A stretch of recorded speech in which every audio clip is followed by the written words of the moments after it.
उपस्थित सभी मान्यवर भाई और बहनों, वैसे ज्ञानेश्वर मूले जी का मेरा परिचय काफ़ी दिनों से है। जब वो फॉरेस्ट डिपार्टमेंट में अधिकारी के रूप में कार्य कर रहे थे और विशेष रूप से उन्होंने पासपोर्ट के संबंध में बहुत अच्छा कार्य किया, उसकी जानकारी मिलने के बाद उनके प्रति मेरी मन में बहुत अच्छी प्रतिमा उनके बारे में निर्माण हुई। और एक महत्वपूर्ण बात यही है कि उनका जन्म बचपन जो है वो सांगली जिले में बीता और बाकी का जीवन कोल्हापुर जिले में रहा। महाराष्ट्र के बारे में मैं अक्सर इस बात में बहुत अभिमान रखता हूँ कि साहित्य, संस्कृति, कला, इतिहास, विरासत और संस्कृति, इसके बारे में बाकी राज्यों के बारे में मुझे कुछ कहना नहीं है, पर महाराष्ट्र और बंगाल, इन दो राज्यों में उसकी एक अलग प्रतिमा है। और साहित्य और संस्कृति में जो विचार व्यक्त होते हैं वो विचार भविष्य के पीढ़ियों के लिए संस्कार के रूप में उपयोगी होते हैं। और इसलिए किसी भी व्यक्ति के जीवन में एक महत्वपूर्ण बात होती है कि उसके बचपन में उसके माता और पिता कैसे हैं और उसको जो टीचर्स मिले वो कैसे हैं, और शुरुआत के समय में उसके मित्र हैं, उसके गाइड एंड फिलोसोफर कैसे हैं, उसके ऊपर उस व्यक्तित्व की पर्सनैलिटी का एक जड़न घड़न उससे बनता है। मूले जी के बारे में एक छोटा सा कॉन्ट्रडिक्शन है कि वो सरकारी अधिकारी होने के बाद अच्छे कवि कैसे हैं क्योंकि वो एक प्रशासनिक यशस्वी अधिकारी है और साहित्यिक और कविता दोनों के प्रति रुचि रखते हैं। उसमें यह एक अच्छी बात है कि प्रशासकीय क्षमता के साथ संवेदनशील अधिकारी होते हुए, कार्यक्षम अधिकारी होते हुए, उन्हें स्वाभाविक रूप से जो परिस्थितियां होती है उससे सीख कर लिखने की आदत भी है। कभी कभी एक बहुत बड़ी समस्या होती है, that is image versus reality and ground reality versus perception. तो मेरे मन में, मैं मंत्री होने के पहले एक प्रतिमा थी कि ये फॉरेस्ट सर्विस कमीशन के अधिकारी, यानी बहुत मजा है, बहुत अच्छी मजा है। मर्सिडीज गाड़ी होती है, बंगला होता है, कोई पूछता नहीं किराया कितना है। यहाँ दिल्ली में क्वार्टर में रहना पड़ता है, वहाँ बहुत बड़ा बंगला होता है और गाड़ियाँ बड़ी बड़ी होती है। तो मुझे लगता है कि ये बहुत मौज करते हैं, बहुत अच्छा है। मैंने ऐसा मैं जब देख रहा था, जब कभी मुझे मौका मिला, पर मंत्री बनने के बाद मेरे ध्यान में आया कि एम्बेसडर का सही मतलब क्या है।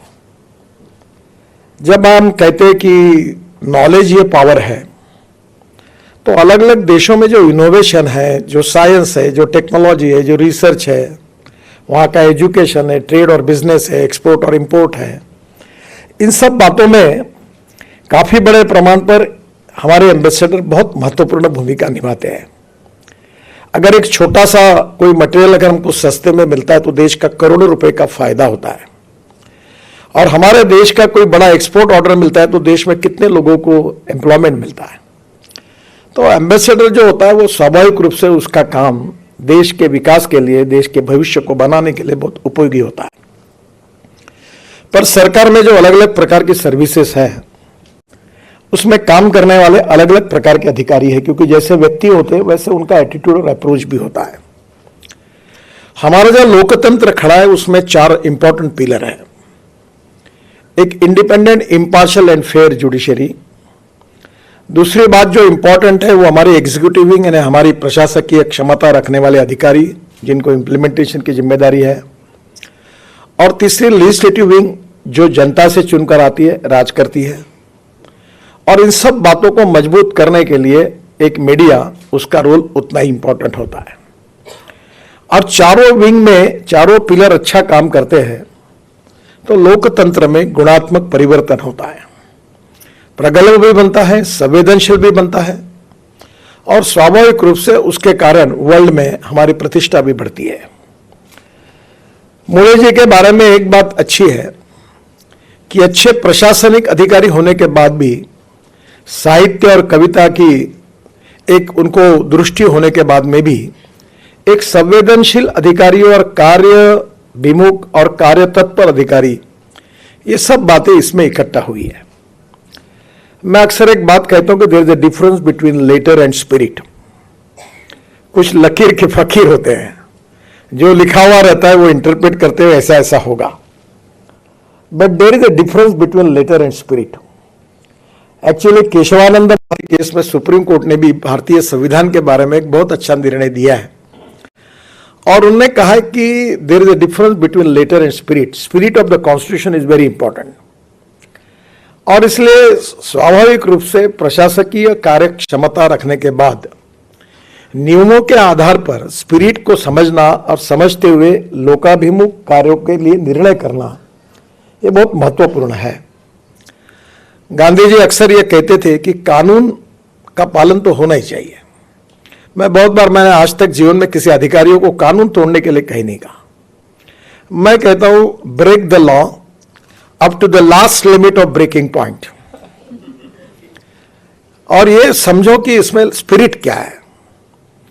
और दूसरी बात गांधी जी ने कही कि जब आपको ऐसा लगेगा कि आपका कोई भी निर्णय करने के लिए ये निर्णय गरीब व्यक्ति के हित में, जो शोषित है, पीड़ित है, दलित है, सामाजिक आर्थिक शैक्षणिक रूप से पिछड़ा हुआ है, और उस व्यक्ति से इससे न्याय मिलने वाला है, तो इस न्याय को, इस कानून को अगर आपको तोड़ना पड़ेगा तो आप जरूर तोड़िए, क्योंकि उसमें उसका हित है। पर जब कानून तोड़ते हुए किसी व्यक्तिगत स्वार्थ के लिए, किसी और उद्देश्य से जब तोड़ोगे तो वो गलत होगा। मुझे बहुत अच्छा अनुभव आया। मैं महाराष्ट्र में मंत्री था, और अमरावती जिले में एक मेळघाट तहसील थी, और वहां 2500 बच्चे कुपोषण से मर गए, और वो मरने के बाद काफी वर्ल्ड लेवल पर काफी हाहाकार मचा। आपको याद होगा, ये 96-97 की बात थी। तो हमारे मुख्यमंत्री जो थे मनोहर जोशी, वो मुझे कहते थे कि नितिन, ये कैसी स्थिति है, ये मेळघाट में 450 गांव है, एक भी गांव में रास्ता नहीं है, ये लोगों का कैसे होगा। तो फिर वो बार बार, मैं भी पीडब्ल्यू मिनिस्टर था, मीटिंग करवाता था, और फॉरेस्ट एंड एनवायरनमेंट के चीफ काउंसिलर ऑफ फॉरेस्ट आते थे, और 4 से 5 बार मनोहर जोशी उनको कहते थे। एक बार उन्होंने कहा, जब मैं सुन रहा था, उन्होंने कहा की तुम्हाला काहीच वाटत नाही का, इतकी लोक मेली, इतक्या गावात रस्ते नाही, मुलं शाळेत जात नाही, तुम्ही काम नहीं करू देत, आपको कुछ भी नहीं लगता। 2500 बच्चे कुपोषण से मर गए, बच्चे स्कूल में नहीं जा सकते, वहाँ के किसान हैं, उनका उपज मार्केट में नहीं जा सकती, इलेक्ट्रिक की लाइन वहाँ नहीं गई, सब काम आपने रोक दिया फॉरेस्ट एनवायरनमेंट एक्ट के आधार पर, आपको इसका कुछ भी नहीं लगता आपको। तो चीफ काउंसिलर ऑफ फॉरेस्ट ने कहा कि sir, I am very sorry, पर मुझे आपको जवाब देना है तो यही है कि I am helpless, I can not do anything. तो मनोहर जोशी जी आगतिक हो गया। तो एक कुलकर्णी करके कमिश्नर थे, वो भी बड़े सुसंस्कृत और अच्छे अधिकारी थे। तो फिर मेरे से रहा नहीं गया, तो मैंने कहा सर, ये तुम्हारे बस का काम नहीं है, ये ऐसे काम में मैं बहुत माहिर हूं, तो एक काम करो, ये मेरे ऊपर छोड़ दो, मुझे कोई चिंता नहीं क्या परिणाम होते हैं, और मैं ये काम करूंगा। आपको संभव हुआ तो मेरे पीछे खड़े रहो, नहीं रहा तो फर्क नहीं पड़ता, मेरा गया तो गया पद, चिंता नहीं। मैं गया। एक मर्चेंट नाम के दरियापुर में, परतवाड़ा में रहते हैं, मुस्लिम अधिकारी, सुपरिटेंडिंग इंजीनियर थे। मैं राजदूत पर, उस समय राजदूत थे, उसमें पूरे जगह पर घूम कर आया, कोई रोड नहीं। तो मैंने कहा तुम एक फाइल तैयार करो, और फाइल तैयार करने के बाद मंत्रालय में भेजो। वो ऐसे थे, बहुत अच्छे अधिकारी, अभी भी है वो फाइल मुंबई में आई, और फिर आकर वो फॉरेस्ट के ओपिनियन, इसके ओपिनियन होने के बाद आई, वो मेरे पास आई, और मैंने उसमें लिखा कि मानव अधिकार की दृष्टि से इन लोगों को गांव में जाने के लिए रोड नहीं है, ये दुर्भाग्यपूर्ण है, ये उनका सामाजिक, आर्थिक और शैक्षणिक शोषण है, और इसके लिए परमिशन नहीं देना गलत बात है। और इसलिए मैं मंत्री होने के नाते ये निर्णय देता हूं कि एक्ट कुछ भी कहे, मैं ऐसे आदेश देता हूं कि ये 450 गांव में रोड बनने चाहिए, और इसके बाद एक्ट के आधार पर कोई अगर इसकी रिस्पॉन्सिबिलिटी फिक्स अप होगी, तो मैं जब तक मंत्री हूं तब तक और उसके बाद में भी ये व्यक्तिगत मेरी जिम्मेदारी होगी और उसके लिए मैं जिम्मेदार रहूंगा। ये लिखकर मैंने तांबे करके, हमारे सेक्रेटरी थे, उन्होंने देखकर उन्होंने कहा कि तुम साहब आपने ऐसे कैसे लिखा है। मैंने बोला कोई फर्क नहीं पड़ता, मैं राजनीतिक पेशावर नहीं हूं, जो होगा सो देखा जाएगा।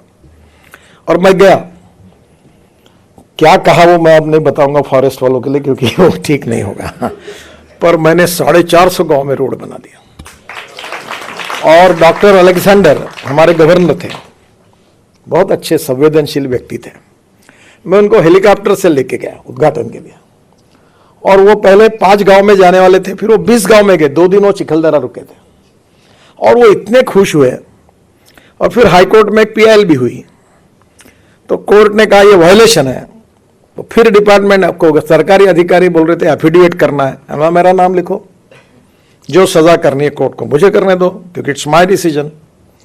गई तो वो डर गए, बोले ऐसा कैसे लिखना चाहिए। मैंने बोला कोई फर्क नहीं पड़ता, politics is the instrument of socio economic reform. अगर मैं मंत्री होने के साथ अगर गरीब व्यक्ति को न्याय नहीं दे सकता तो कोई बात नहीं, जो होगा सो देखा जाएगा। वो आज रास्ते पूरे हुए, वहां स्वाधीनता मिली, वहां बिजली, ऐसी तो हालत थी कि एक केवल बिजली का आंकड़ा ऊपर करना था, वही इन्वायरमेंट टैक्स ने उसको स्टॉप किया था। मैंने बोला कहा बताओ मेरे हाथ से कार्यक्रम करो, मैं कहा लगाना है मैं करा देता हूं। ये जो संवेदनशीलता थी, ये जो लोकाभिमुख थी, कि जिसको हम लोग अक्सर कहते कि मनसा सततम स्मरणीयम वचसा सततम वदनीयम लोकहितम मम करणीयम। Either it is politics or social work or is even administration. It is the instrument of socio-economic transformation. और हम अगर रब का फेयर करने के लिए बैठे हैं तो किसी के जाने में फायदा नहीं और किसी के आने में फायदा नहीं। We need to do something for the people. और यही संविधान का स्पिरिट है। तो मुझे इस बात की खुशी है कि अपने पूरे जीवन में ये पासपोर्ट वाली आइडिया मुझे एक बार सुषमा जी ने आपके अनुपस्थिति में मुझे बताई थी। मैं बोल रहा था वो नागपुर में कार्यालय खोलो, इधर खोलो। अरे नागपुर क्या, बोले वर्धा में खोल देंगे, चंद्रपुर में। मतलब ये ऐसा कैसे होगा? अब तो नागपुर में खोलते खोलते मैं बोल रहा हूँ कि होगा कि नहीं होगा। बोले ये ऐसी ही हमने पॉलिसी बनाई, तुम्हारा महाराष्ट्र के तो अधिकारी ये बोले। तो उन्होंने बहुत तारीफ की और मुझे बताया कि ये हुआ। और आप छोटे छोटे गांव में गया तो कानून इंप्लीमेंट करते समय सामान्य व्यक्ति के हितों का विचार करते हुए, उसको ब्रेक न करते हुए निर्णय करना, ये जो सुसंस्कृत लोकाभिमुख संवेदनशीलता थी, उसका परिचय आपने इस किताब में भी दिया है। अब मैं ज्यादा कमेंट नहीं, आजकल मीडिया को आदत है मैं कुछ भी बोलूं तो उल्टा लिखते हैं। तो मैं ब्यूरोक्रेसी में कोई भी कमेंट्स करूं तो कहीं ना कहीं कहां का जोड़ देते हैं और दिन भर चलाते हैं। Every should be loyal to his profession. मैंने जो कहा उसके ऊपर मैं कायम रहूंगा। पर ब्यूरोक्रेसी के बारे में कभी कभी time is the biggest capital. और मैं अक्सर एक बात कहता हूं, जो मुनि जी की क्षमा मांगकर और जितने प्रतिनिधि क्षमा मांग के बताता हूं, कि जिन लोगों को 1 तारीख को तनख्वाह मिलता है वो जीवन भर टाइम नाम के विषय का महत्व कभी नहीं समझते। मैं बिजनेस मैनेजमेंट में फाइनेंस हूं, पढ़ा हूं और बहुत कर्जा ले चुकर धंधा पानी कर चुका हूं। तुमने एक एक फाइल पर 15-15 दिन लेट करने से कितना चूना लग जाता है, इसका व्यक्तिगत जीवन में भी अनुभव लेता हूं और बाकी कॉन्ट्रैक्टर को बर्बाद होते हुए मैंने देखा है। Only the problem is not taking decision is the best decision. आपको जो लगता है वो लो ना, रिजेक्ट करना रिजेक्ट करो, पास करना पास करो। अभी प्रधानमंत्री जी ने आदेश दिया कि कोई भी फाइल 4 लेयर के ऊपर नहीं जाएगी। मैंने नोट बनाकर सेक्रेटरी को दिया, 4 लेयर पर दो, कितने लेयर है, जो करना है निर्णय करो। Problem time is the big problem, और टाइम के कारण फिर लोगों को तकलीफ होती है। आपके डिसीजन क्या होता है इससे नहीं होती।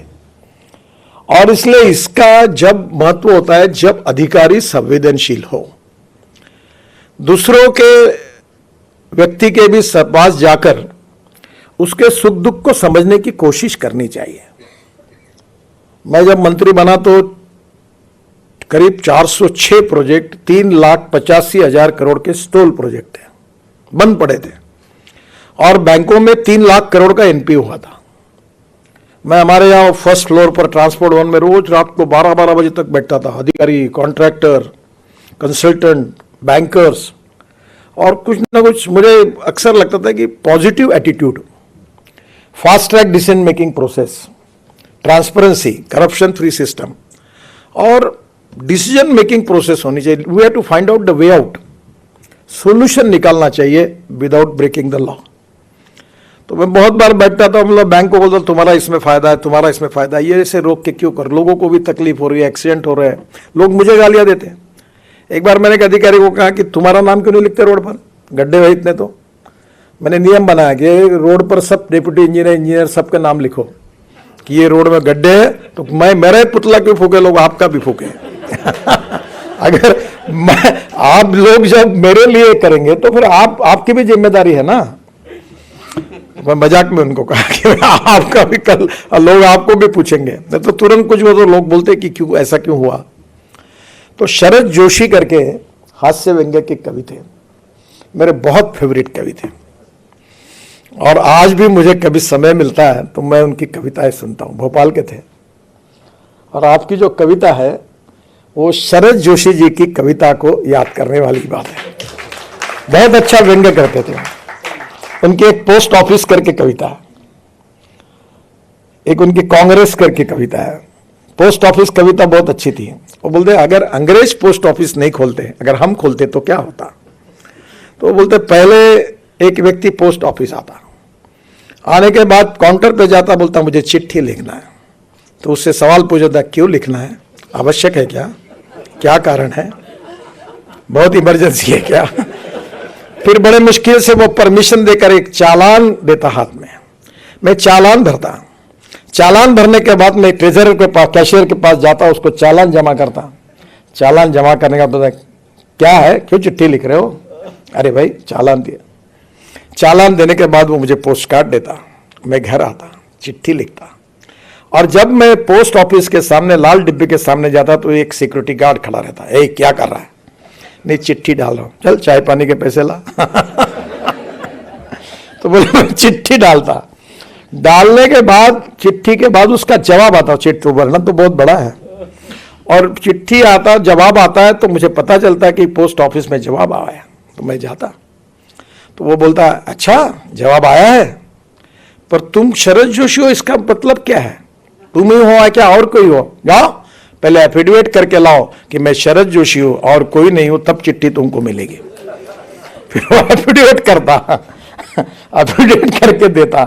और ऐसा करके उन्होंने आखिरी में वर्णन किया है कि वो चिट्ठी का जवाब लेकर मैं घर आता तो लोग बोलते क्या कहा जोशी जी की पहुंच है, चिट्ठी भी लिखी, जवाब भी आया, अरे इनका तो बहुत बड़ा। वो प्रशासनिक पद्धति पर किया हुआ व्यंग्य है। सभी ऐसा है, ऐसा भी नहीं है, पर वो जैसे मेटल जो होती है गुड कंडक्टर ऑफ इलेक्ट्रिसिटी, वैसे प्रशासन भी लोकाभिमुखता और संवेदनशीलता का गुड कंडक्टर होना चाहिए। और वो मोड़े जी कहे, इसलिए उनके पूरे किताब में एक लोकाभिमुख संवेदनशील अधिकारी का भावना एक प्रकार से व्यक्त हुई, इसीलिए किताब महत्वपूर्ण है। और उनका जो अनुभव है वो इसलिए महत्वपूर्ण है कि अनुभव से बहुत सीखने के लिए मिलता है। सीखने का पेटेंट किसी के पास नहीं है। मैं अक्सर लोगों को कहता हूं कि मैं भी बहुत सामान्य व्यक्ति हूं, और आज भी मैं फुटपाथ पर खाने वाला, थर्ड क्लास में पिक्चर देखने वाला और नाटक पीछे से देखने वाले लोगों में से बड़ा हुआ हूं। तो मुझे वो जीवन बड़ा अच्छा लगता है। जेड प्लस सिक्योरिटी कार्ड अड़चने आती है तो मैं सबको रात को छोड़ने के बाद फिर निकल जाता हूँ फुटपाथ पर, क्योंकि वो मैं वहाँ अक्सर मुझे मेरी औकात की याद दिलाती है। मेरी जो कविता थी वो बड़ी अच्छी लगती है। तो एक इम्पॉर्टेंट बात यही है कि आपके जीवन में इन सब अनुभव के साथ आपका जो अनुभव आया, विदेशों में आया है, रशिया का अनुभव आपने आया, आप और इसमें लिखिए। मैं इस विषय पर बहुत कुछ, थोड़ा बहुत, मैं इतना तो विद्वान नहीं हूँ, पर मुझे उतना टाइम ही नहीं मिलता। पर साम्यवाद, समाजवाद और पूंजीवाद, ये तीनों बातों में हमारे देश में बहुत बड़े बड़े लोगों ने काम किया है। एक समय समाजवादी और कम्युनिस्ट रहना गौरव का विषय रहता था। मैं चाइना में गया था, बीजेपी के प्रेसिडेंट के रूप में मुझे कम्युनिस्ट पार्टी ऑफ चाइना ने इनवाइट किया था। तो जब पूरा देखा मैं उनके पास, तो मैंने बोला ये सब liberal economy, non residential Chinese जो थे मंगोलियन वंश के, उन्होंने पूरी इन्वेस्टमेंट लाई, शंघाई बना, सब लिबरल इकोनॉमी थी। तो मैंने पूछा तुम्हारे यहाँ लाल बाउटा छोड़ के तो कुछ कम्युनिस्ट कुछ लगता है नहीं कुछ। तो उन्होंने कहा हमें देश की प्रगति करनी है। तो समाजवाद, साम्यवाद और पूंजीवाद, हमारे देश में समाजवादी पार्टी भी थी, कम्युनिस्ट पार्टी भी थी और स्वतंत्र पार्टी भी थी, और अमेरिकन लिबरल इकोनॉमी जो थी वो भी आज दुनिया के सामने आई है। फिर भी दुनिया के इकोनॉमिक्स और फिलोसोफर ये कह रहे कि स्टिल हमें जवाब नहीं मिल रहा है कि व्हाट इज एग्जैक्टली कि जिससे हम कर सकते हैं। तो जो सबसे आखिरी व्यक्ति है उसकी प्रगति और विकास कर कर अगर इकोनॉमिक ग्रोथ करनी है तो निश्चित रूप से कौन सा इकोनॉमिक मॉडल होगा, ये विश्व के सामने भी बहुत बड़ा प्रश्न है। और आप जैसे लोगों को ये अनुभव मिला है कि रशिया में भी रहना है, तो मैं ये कहता हूं कि एम्प्लॉयमेंट जनरेशन, जब तक कैपिटल इन्वेस्टमेंट नहीं आएगी तब तक एम्प्लॉयमेंट पोटेंशियल नहीं निर्माण होगा। एम्प्लॉयमेंट पोटेंशियल नहीं होगा तब तक इरेडिकेशन ऑफ पॉवर्टी नहीं होगी। मैं कभी कभी मजाक में, मैंने एक बार हमारे एक बहुत बड़ा मिहान करके प्रोजेक्ट होगा, जो 500 करोड़ रुपए की इन्वेस्टमेंट करेगा मैं उसके पैर छूने के लिए तैयार हूं। तो मुझे पत्रकार ने कहा ऐसे क्यों कहते हो आप? अरे मतलब उसके पैसे का छोड़ो, मेरे यहाँ के 5000 लोगों के हाथ को काम मिलेगा, रोजगार मिलेगा, ये मेरे लिए महत्वपूर्ण है। अब गाँव में मैं कहता हूँ किसानों को, मैं किसानों में काम करूँ, अन्नदाता वगैरह मत बनो, ऊर्जादाता बनो, ग्रीन हाइड्रोजन बनाओ, इथेनॉल बनाओ। ये गेहूं चावल मक्का लगा के कोई परिस्थिति बदल नहीं सकती। तो बहुत से बार ऐसी चीजें हैं कि वर्ल्ड में जो एक्सपीरियंस आपको मिलता है अलग अलग देशों में, बहुत सीखने लायक है और देश में भी सीखने लायक है। और मैं आपको एक अच्छी बात बताता हूं, मैं बिल गेट से लेकर अमिताभ बच्चन से लेकर अनेक लोगों का, लता मंगेशकर से लेकर सबके मेरे बहुत अच्छे संबंध रहे। तो एक बार मेरे पत्नी से बात करते हुए मैंने कहा उनको, बहुत अनुभवी वाक्य, किसी के अपमानित करने का नहीं है, मैंने कहा जिन लोगों को मैं दूर से बड़ा समझ रहा था उनके नजदीक जाने के बाद मुझे पता चला कि मैं उनको जितना बड़ा समझता था उतने ये बड़े नहीं है, बहुत छोटे हैं। और जिनको मैं बहुत छोटा समझ रहा था बिल्कुल ही, उनके नजदीक जाने के बाद मुझे पता चला कि वो बहुत छोटे नहीं, वो बहुत बड़े हैं। मैं इलेक्शन में हमारे हिंगना तालुका में एक पारधी समाज की महिला को मैंने टिकट दिया था, तो मेरा आग्रह था कि उसको टिकट देना। सब पार्टी के लोग मुझे आकर कहे कि आपने दिया है तो हमें कुछ कहना नहीं है, पर यहाँ तो ट्राइबल कम्युनिटी में ये कम्युनिटी बहुत कम है, ये चुनाव नहीं जीता जाएगा। सब मेरे ओपिनियन के विरोध में थे और मैं उस महिला को टिकट देना चाहता था। तो मैंने थोड़ा सी गलती की, मैंने उसको 10,000 रुपये दे दिया और कहा कि काम को शुरू कर दो, उसको एश्योरेंस दे दिया। और बाद में जब ये सब लोग मेरे विरोध में गए, जो मैंने एक्सपेक्ट नहीं किया था, तो मेरा स्वभाव था कि जब पंचों की राय, अब सभी लोग मेरे विरोध में है, तो मैंने कहा ठीक है बदल दो टिकट। तो मैं धर्म संकट में आया और मैंने उनको घर बुलाया और वह लिटरली दारू की भट्टी, हाथ भट्टी चलाने वाली महिला थी। मुंडे साहब तब गृह मंत्री थे, हम गए थे तो उनके ऊपर अटैक हुआ था, उस समाज की थी। तो मैंने उनको बुलाया और उनको कहा कि देखिए मेरे से गलती हो गई कि मैंने आपको कहा कि आप टिकट पक्का 10,000 रुपये ले जाओ, गाड़ी लगाओ और काम करो, पर अब परिस्थिति में ये टिकट बदलना पड़ रहा है, आपको फॉर्म नहीं भर पाएगी, मुझे बड़ा दुख है, मैं क्षमा मांगता हूँ। बोले भाऊ काहे की क्षमा मांग रहे हो? कुछ मत नहीं। तुरंत उसने पर्स निकाली, 6,850 रुपये तुरंत गिन कर मेरे पास दिए और कहा इतने पैसे मैंने खर्चा किए थे, पर आपने नहीं दिया टिकट, कोई चिंता मत करो, पर अपने पार्टी की जो भी उम्मीदवार होगा उसका मैं काम करूंगी। और पैसा वापस किया और मेरे आंखों में आंसू है, वो चली गई। पर जो बड़े बड़े उच्च विद्या विभूषी, डॉक्टर, प्रोफेसर, बड़े बड़े लोग होते, उनका टिकट कटने के बाद उनके घर में समझाने के लिए जाते तो कितनी गालियां और कितने श्राप देते और चुपचाप बैठ के सुनना पड़ता है। उसका मैंने बहुत अनुभव किया, अभी भी करना पड़ता है। कैसा मेरे ऊपर अन्याय हुआ, बड़े बड़े लोग होते हैं। वो महिला ने मुझे सिखाया कि सीखने के लिए गुणों का patent, no one is perfect and no one can claim that he is perfect, उत्तम अधिक उत्तम सर्वोत्तम अप टू इन्फिनिटी। हमारे बीच में कोई पूर्णांक नहीं, हम सब अपूर्णांक है। और ये समझते हुए जब जीवन में ऐसे छोटे छोटे अनुभव से हमें सीखने के लिए मिलता है, वही हमारी जीवन की पूंजी होती है। मुझे इस बात की खुशी है कि इस किताब में आपके अनुभवों ने आपको बहुत सिखाया।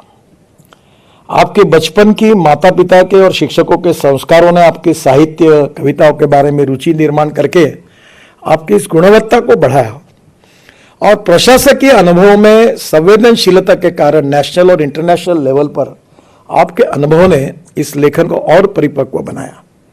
तो यह आपका अनुभव निश्चित रूप से जो यंग जनरेशन है जो प्रशासकीय सेवा में जाएगी वो जो इसको पढ़ेंगे तो आपके अनुभव के कारण उनको काफ़ी उपयोग होगा। मैं वैसे भी आपके प्रति बहुत आदर और सम्मान रखता हूँ और इस किताब के निमित्त निश्चित रूप से इसका अनुवाद भी बहुत अच्छा हुआ, अभी मैडम ने कहा और सच्चिदानंद जी ने भी कहा है। मैं आपको बहुत बहुत शुभकामनाएं और शुभेच्छाएं देता हूँ। और एक प्रशासकीय अच्छे अधिकारी का जो लोकाभिमुख है, संवेदनशील है, कवि है, साहित्यिक है और उसके साथ भी कार्य करने के साथ साथ इफिशिएंट भी है। यानी ऐसा नहीं है कि जो ईमानदार है वो इफिशिएंट नहीं है, वो इफिशिएंट है वो ईमानदार नहीं है। कभी कभी ये प्रॉब्लम आते हैं, पर आपकी सभी बातों का संगम इसमें है। मैं आपको हृदय से बहुत बहुत शुभकामनाएं देता हूं। बहुत बहुत धन्यवाद। नमस्कार।